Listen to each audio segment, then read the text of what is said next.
Let me introduce you. Why? I already started. Well, it's 5 o'clock and I think the crowd is here. Well, I said I've been gabbing for 30 minutes. I didn't hear something, Ray, they told me not to do. Well, okay. I was just telling them that ruins one theory I had. If you refrigerate those eggs, it kills the embryo in them, and that was refrigerated. What's it? Yeah, I'd marked it. So anyhow, I've known him for a long time. Yes, we date back. Joy's been an employee of the co-op. Her husband was 13 years on the board of directors. Quite a while. And so Joy's been part of the family here for I think that's the years only and time years. Walt ever went anywhere by himself when he was sitting back there. How was it? No, it wasn't Denver. Where was it? A place like that. I think that's the only time he was Minneapolis. probably. Minneapolis, yeah, Yeah. I bet that was it. Well, Joy has graciously volunteered to come to talk to us about I incubating. didn't volunteer, Oh, I you roped didn't? in. Oh, okay, you roped her in. Yeah. But she's been doing this for a few years, and she's got a lot of experience, and she wanted to share I that tell those with guys, us. oh, we started selling eggs down there at the old Schaffer store at Sago. And then Ruby Watt was working at the pastime. She said something about taking this spare ones I had in there. And when that Sundance fire was on, old Joe Ross called up at 3 o'clock in the morning and wanted eggs up there with them firefighters. And I had probably 2 or on to 30 dozen cases then. I told him I wasn't going up that alley, Walt could take them in there. But anyhow, during that fire, I took 30 dozen cases of pastime in a week. And then he was buying the extra ones too.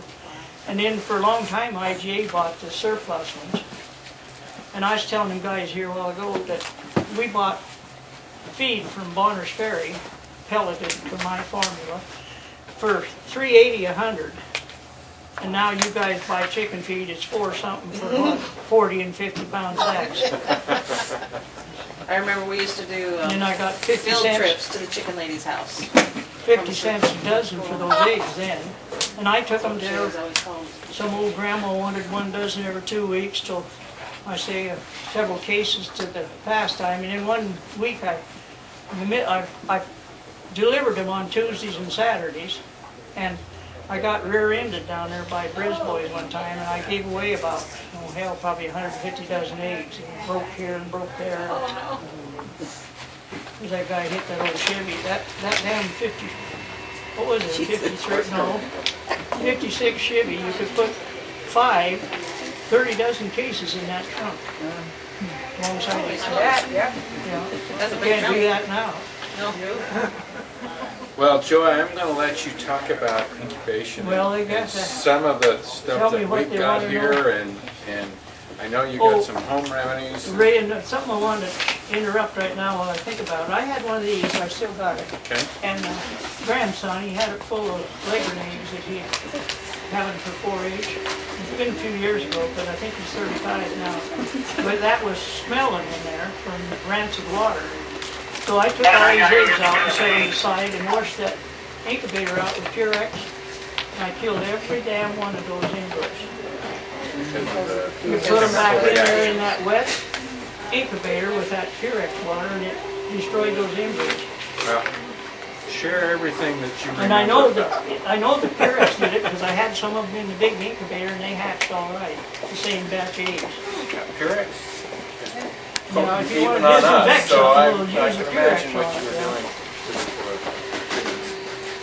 But I said I was going to mention that, so don't do it. Don't wash your incubator out with Purex even if it does stink. I wonder if maybe just a vinegar water.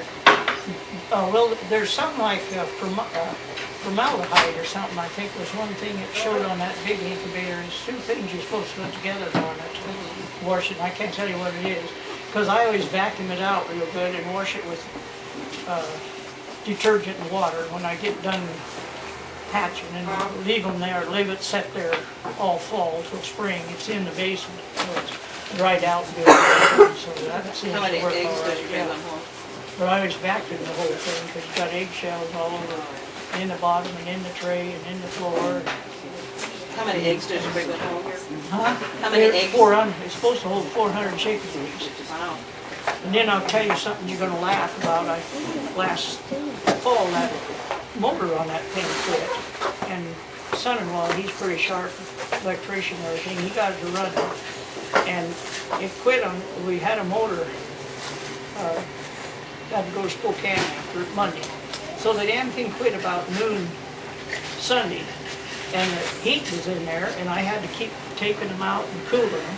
Oh, And in about an hour, I put them back in, and I'd do it again. And then about 1:30, I got up with them, and I got back in bed, and I had an electric blanket on. That's the way you keep those suckers warm. So I turned the bed back and went down and packed in 3 trays up and set them in my bed, covered them up with the electric blanket. Tell you not to mix the eggs in it.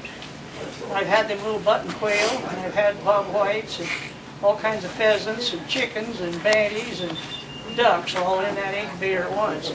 And the only thing I never had any luck with hatching was the geese. And I think it's something to do with the moisture. Oh, And I could took be. some one time and stuck them under an old red laying hen that she put to set. And I throwed cold water on the goose eggs when I was feeding kids rabbits. And she hatched every damn one of it, 8 under an old red hen. So it's got That something. probably was your water idea. It's got, I Great think it's the idea. humidity, yeah. And that incubator's got these trays. You put the eggs in and they got little markers in them and you can push a tray under there, but don't work very good for the duck eggs. There's different sizes. And the batty eggs, I almost always turn them by hand. When I open one of those chicken eggs and ain't quite ready, I put them in a sandwich bag. Just one of those that you don't seal. Put them in a sandwich bag so that the fan don't take to dry them out. That works pretty good. They'll go ahead and hatch after you've been messing with them. And then another thing I do, if I've started helping them out, take that knife and run around there, because just one little hair of that fuzz on that chicken, if it's wet, and it'll stick to the egg, and it'll cripple the chicken.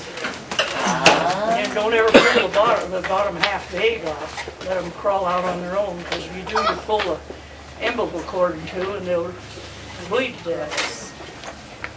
And that's happened to me too. Been there, done that. huh? Yeah. And a lot of that stuff that they're arguing against, you know. And then I had one out there one time, I think it was too dry. And see, they absorb that egg yolk after they hatch. That's what they live on for 24